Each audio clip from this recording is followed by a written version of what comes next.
Salam sejahtera, nama saya Eng Wee Chia. Nombor matric saya 21136141. Pada hari ini, saya ingin menceritakan 5 teknik regangan sebelum dan selepas sukan dan teknik asas pointing dan asas shooting. Saya ingin menceritakan apa itu regangan atau stretching.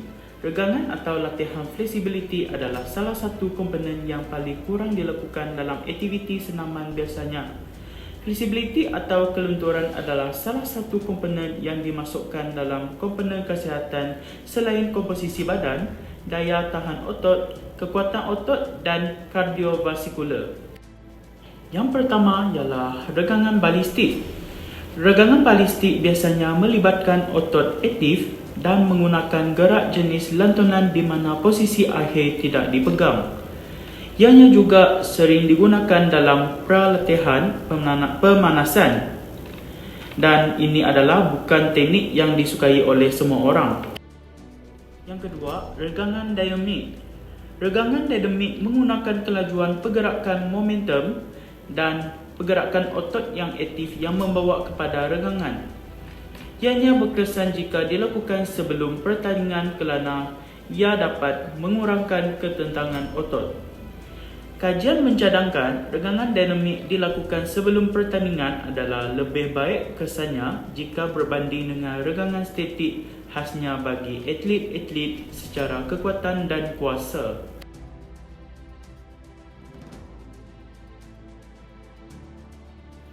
Regangan statik.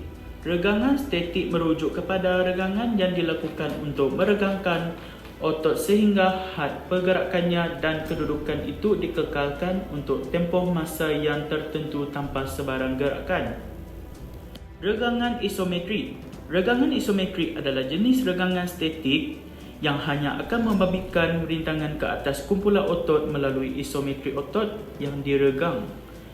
Penggunaan regangan isometrik adalah salah satu cara yang cepat untuk perkembangan meningkatkan fleksibiliti pasif statik dan jauh lebih berkesan daripada peregangan pasif atau regangan aktif yang tenang dapat menyelesaikan kekenyangan pada otot serta menjaga otot selepas kecederaan. Regangan yang tenang juga adalah baik untuk cooling down selepas latihan bebanan dan membantu mengurangkan selepas latihan pada otot yang keletihan dan kesakitan. Regangan proprioceptive neuromuscular facilitation juga dikenali sebagai PNF. PNF merujuk kepada sebarang regangan yang dilakukan selepas relaksasi suatu pengucapan isometrik. PNF juga biasanya memerlukan pasangan untuk memberi rintangan semasa melakukan pengucapan isometrik dan membantu melakukan regangan secara pasif. Walau bagaimanapun, ia juga boleh dilakukan secara berseorangan, tetapi kesannya mungkin tidak begitu memuaskan. Cara memegang bola. Langkah pertama, bola diletakkan di tapak tangan atau di hujung jari. Langkah kedua, genggam bola dengan kelima-lima jari. Langkah ketiga, menggunakan kelima-lima jari dengan sokongan ibu jari di sisi tepi. Langkah keempat, pergelangan dibengkokkan. Sama ada membaling atau memukul, sebaik-baiknya boleh digenggam dengan tangan menghala ke bawah.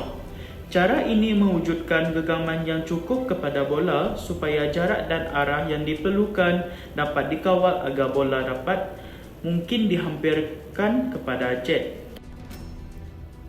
Sekarang saya ingin menceritakan tentang teknik asas pointing dan teknik asas shooting.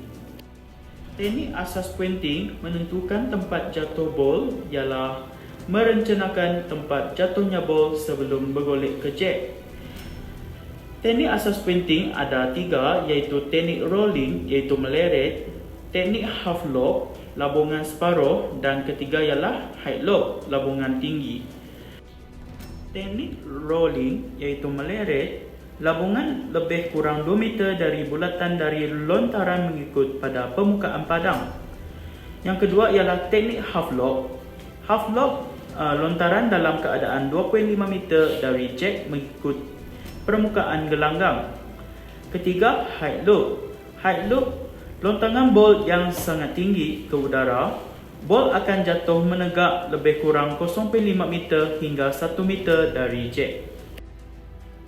Teknik asas shooting. Tujuan shooting adalah untuk memukul bol pemain lawan dan mengeluarkannya daripada gelanggang. Teknik asas shooting adalah 3, iaitu shoot on the iron, pukulan pada bol. Kedua, short shoot, pukulan pendek. Dan ketiga, ground shoot, pukulan lerek. Shoot on the iron adalah lontaran yang tepat dan digunakan pada permukaan kawasan yang tidak rata. Yang kedua, shoot short, pukulan pendek adalah lontaran bol dibuat bol mestilah mendarat atau jatuh ke permukaan 20 atau 30 cm dari sasaran. Yang ketiga, ground shoot, pukulan lerek. Ianya melakukan pukulan lerek, bol perlu dilontar di atas tanah yang keras dan rata dalam lingkungan 3 meter atau 4 meter di hadap sasaran. Sekian saja saya menyelesaikan tugasan 1 ini. Sekian, terima kasih.